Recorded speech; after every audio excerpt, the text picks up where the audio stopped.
Do you have any idea what a breakdown is in terms of approximately what percentage of seniors are utilizing it, or families with children, or things of that type? I do. Unfortunately, seniors are one of our largest populations that do qualify for SNAP benefits and do not Fantastic. utilize it. But do not utilize Do it. not. So we actually are trying to get more seniors to sign up for it. And unfortunately, that main reason for that is because of all the stereotypes that people associate Yes. with it. And people fail to realize that when they're connecting all these negative stereotypes with SNAP benefits, you're preventing people who need it the most from applying for it because they don't want to be associated with those type of stereotypes. Right. And many older people came up at a time when you didn't ask for help. You did it yourself. You pulled yourself up Correct. by the bootstraps. You took care of yourself.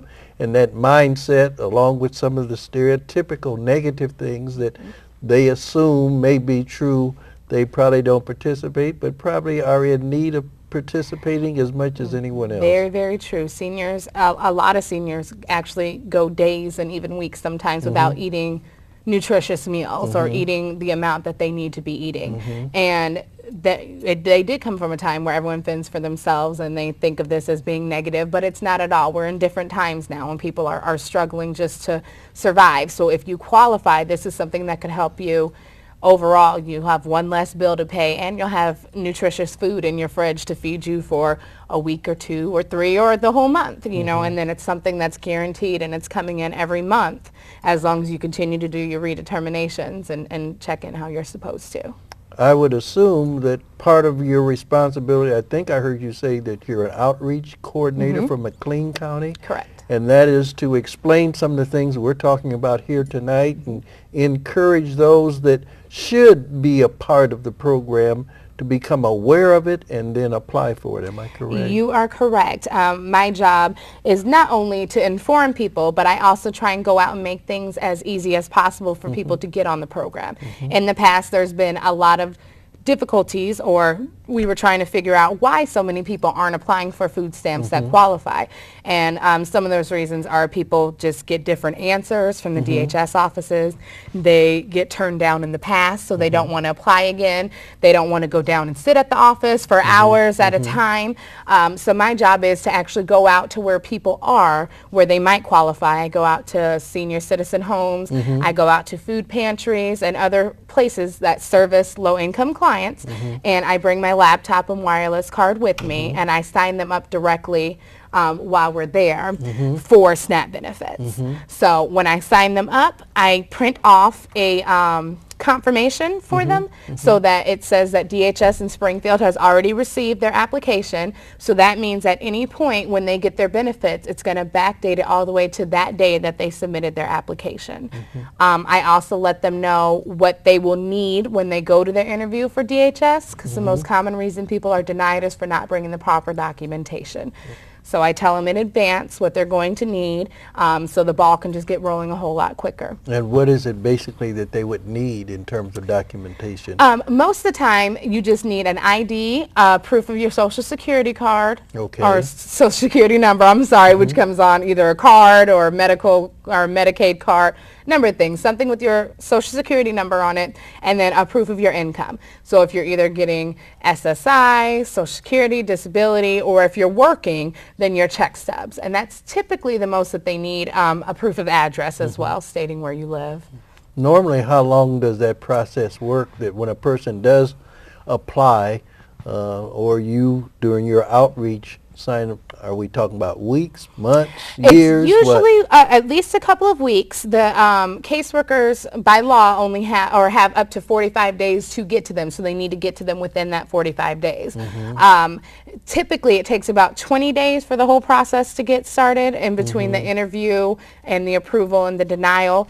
And they'll have their interview. Once they go into their interview, they have 30 days to receive a letter telling them whether they were approved or denied. Once they get their approval or denial letter, it takes 7 to 10 days for them to get their card in the mail if they were approved.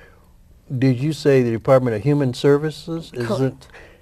Where is that office located if a person did want to apply, or where are some of the places here in Peoria, or Peoria County in particular, that they can go to if they're physically able or interested in going to The apply? Department of Human Services here, I'm sorry, I have the address over. I'm used to it in McLean County. I Yes, apologize. But I had the Peoria address. It's just over there in my notebook. right. But they could just go to the Department of Human Services. The best way is to actually go online to the IDHS website and apply that way. For those that are able to go online, which doesn't include me. Correct.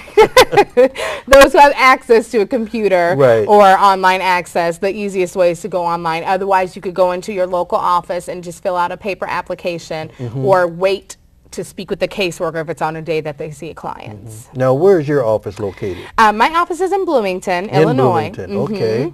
Yes, it is, and it's on the corner of Washington and McLean in Bloomington. It's in the old junior high school down there, which is actually just up the street from the Department of Human Services. And did I understand the fact that you're somehow associated with PCCEO? Is that who you work for? But you're work for assigned to Bloomington PCCEO. because you're McLean. Is that correct? That is correct. My Okay. position was funded through United Way McLean County. I see. So I work for McLean County, or work out of McLean County, but I work for PCCEO. Okay. So I come up here quite often. We also have offered some trainings out here in the Peoria area. We also offer trainings in Tazewell to where we teach people at different food pantries or people who service low-income clients how to help their clients fill out an application, how to advocate for them, how to outreach to the people that are in Peoria and Tazewell in order to get them to sign up for food stamps.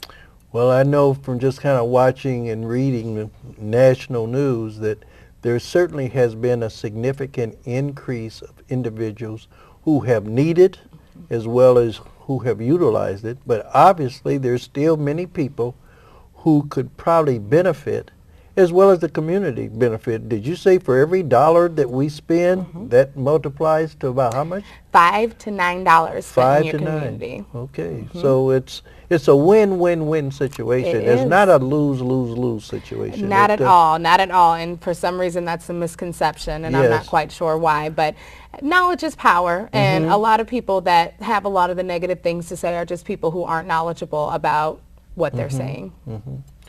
Well, as I said, unfortunately, many of the people who probably booed food stamps or other kinds of supplemental assistance are now finding themselves, through no fault of their own, they were happily working and no longer are working, but still don't have an income, but still have mouths to feed and needs to meet, who now find themselves drawing unemployment, applying, I assume, for TANF, applying for food stamps.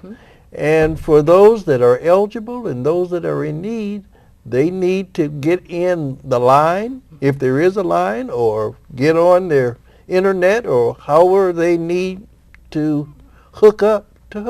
Yeah, that is true. I mean, what I like to tell clients the most often is if you could have one less bill to pay, why not? If this is something that you qualify for, then why not save yourself some money each month in order to get to where you need to be? That's not Yes. saying you have to remain on it forever, Right. but it's meant to be a transitional program, and it's meant to help you during your times of need. So if you do qualify, then you're one of those people who qualify and are not utilizing it. So it's definitely something to do. I like to tell people that I myself was on food stamps for Oh, my were you? last 2 years of college. Okay. Yes, I was. And it's something that I was very hesitant to go on as well. I'm one of those people.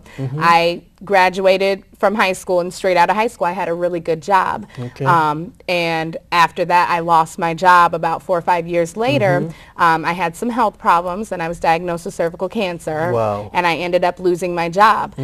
For about 2 years I survived off of my 401k and, you know, unemployment, whatever I could take care of at the time, and I didn't want to apply for food stamps. When I very first did, I almost felt embarrassed sometimes to take the card out in the store and things like that. But you know what? Eventually, it helped me so much, especially during this time in our economy when so many people were losing their homes and stuff. I somehow, literally by the grace of God, is the only thing I could attribute it to, managed to keep my house. And that was one less bill that I was able to pay, the electricity, instead of having to go out and pay for groceries. I have a 9-year-old son, and so that was very good for him. I made sure to always keep food that he can prepare himself or that he could just snack on, and that's what it's for. I used it my last 2 years of college, and straight out of college I got a really good job, and I didn't need it anymore. Well, that's great. Yeah, it was. I was truly blessed, and that's what it worked for me, was a transitional process. But I take personal offense sometimes when people always have such negative things to say about people who are on it, because I've had a job since I was 14 years old. And I never had to ask for help, and I never wanted to ask for help. But when I finally did, it really helped. And you know, I was glad I did it. I was a little embarrassed at first just because it's so negative. There's so many negative ideas associated with it, but I was really glad afterwards that I did it. Well, I tell you, with some of the national disasters that we have had as well as going on, a lot of places are flooded. A lot of places are suffering drought. In fact, there are millions and millions of acres, starting with corn right here in our own state of Illinois, where the yield is not going to be so high, and corn is essential, and that is in so many foods. It's used to feed cattle. Farmers are now having to increase their costs to raise their cattle, so meat prices are probably going up. Corn flakes is going up.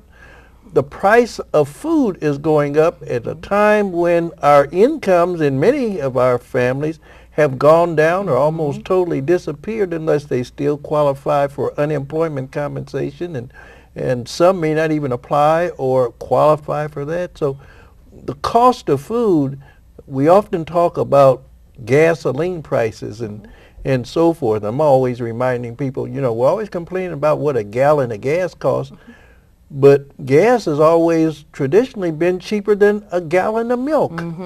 And you don't see people complaining about that, although today they may be, because we don't have the money to buy that gallon of milk or that cereal to pour it over or all the other kinds of things. Well, Brittani, I am so thankful that you came by tonight at Captions to explain what is really going on with SNAP, the new name for the food stamp program, and to share what I think is some invaluable information. And I would love to have you come back if anything else that you think is important for us to know or hear, so that those that need to participate are, as well as clear up the hesitancy in terms of people applying. And for those of you who are watching, we're going to continue to talk about food security, and please stay tuned. Do you know who we are?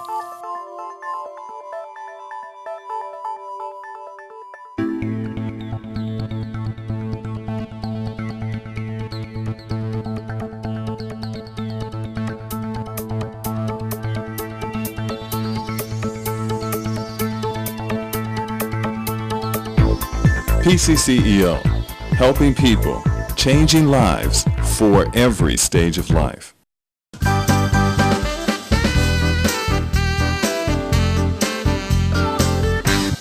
This is a happy and a sad day for many in Peoria, because a long-time, faithful, caring, loving servant is about to retire. Melinda Duncan has been in charge of the foster grandparent program since 1997, September the 7th, so that's a while. But before that, she worked at ICC for a number of years, and she worked at the Landmark Recreational Center. But she has listened to the call to join the unemployed, happily retired, and I know that there are many organizations present today. If you need a great volunteer, here she is. We have a small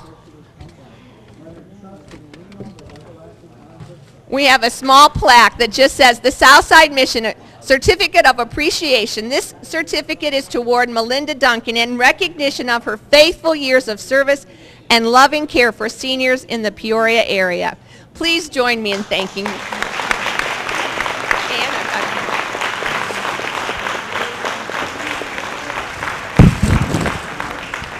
also have a little basket full of goodies that somebody can make her breakfast in bed. And we just want to say thank you very much. You can